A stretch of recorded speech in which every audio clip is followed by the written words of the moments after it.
नमस्कार दोस्तों, फिर से स्वागत है हमारे नए वीडियो में। दोस्तों, आज इस वीडियो में हम बात करने वाले हैं पीएम किसान के इरोर के बारे में। जैसे कि बहुत सारे ऐसे इरोर हैं जो किसान भाइयों को समझ में नहीं आता है। आप यहाँ स्क्रीन पे देख पा रहे हैं, हम एक किसान का लॉगिन करके रखे हैं। यहाँ पे लैंड सीडिंग सही है, ई-केवाईसी सही है, लेकिन यहाँ पे Aadhaar bank account seeding status no है। तो इसी प्रकार आज इस वीडियो में हम इसी सब इरोर के बारे में बात करने वाले हैं और आपको बताएंगे कि इसी वीडियो में आपको पीएम किसान में जितने भी प्रॉब्लम होते हैं सभी प्रॉब्लम का हल है। अब आइए जानते हैं कि कैसे किस इरोर का कैसे सॉल्यूशन करना है। स्टेटस देखने के बाद आपके जो भी स्टेटस बता रहा है, जैसे कि चलिए हम इसका स्टेटस का दिखा रहे हैं। यहाँ पे दिया हुआ है कि पीएम किसान में स्टेटस के अनुसार की जाने वाली कार्रवाई।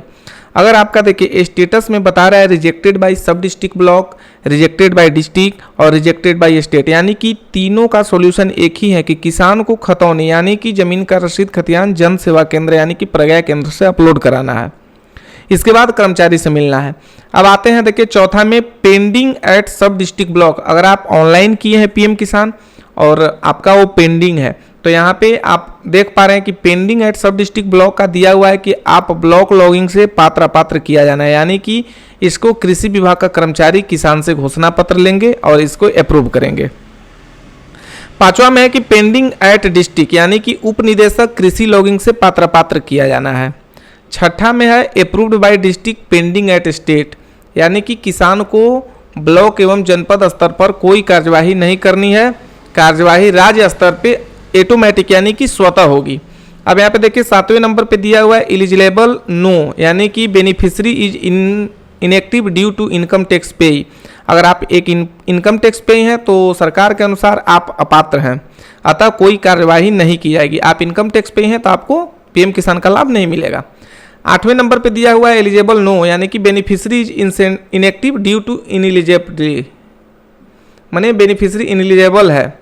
यहाँ पे कृषि विभाग के कर्मचारी द्वारा किसान की शासनादेशानुसार जांच किया जाएगा और जांच में अगर आप पाए जाते हैं घोषणा पत्र के साथ आधार कार्ड, बैंक पासबुक के रसीद के छाया प्रति लेकर के आप निदेशक कृषि कार्यालय में जमा करेंगे। आपका जो इनएक्टिव ड्यू टू इनएलिजिबल है ये आपका हट जाएगा।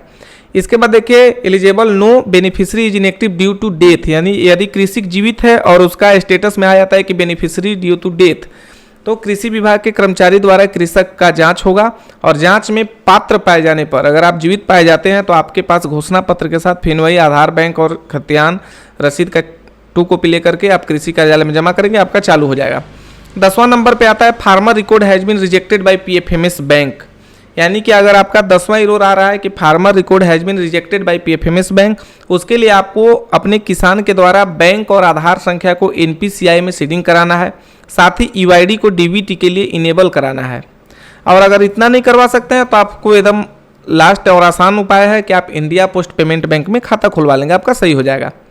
चलिए 11वें नंबर पे आते हैं farmer record under revaluation process. अगर आपका इस प्रकार से आ रहा है तो आपको सेम उसी प्रकार से करवाना है, या तो इंडिया पोस्ट पेमेंट बैंक में खाता खुलवा लेना है या आपको डीबीटी लिंक करवा लेना है।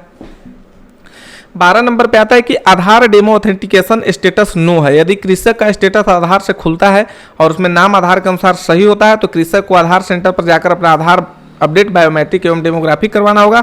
और यदि कृषि का स्टेटस आधार से खुलता है और उसमें नाम आधार के अनुसार नहीं है तो किसान को जन सेवा केंद्र यानी कि प्रज्ञा केंद्र पर जाकर के नेम करेक्शन एज पर आधार वाले ऑप्शन से अपना नाम आधार के अनुसार सही कराना है।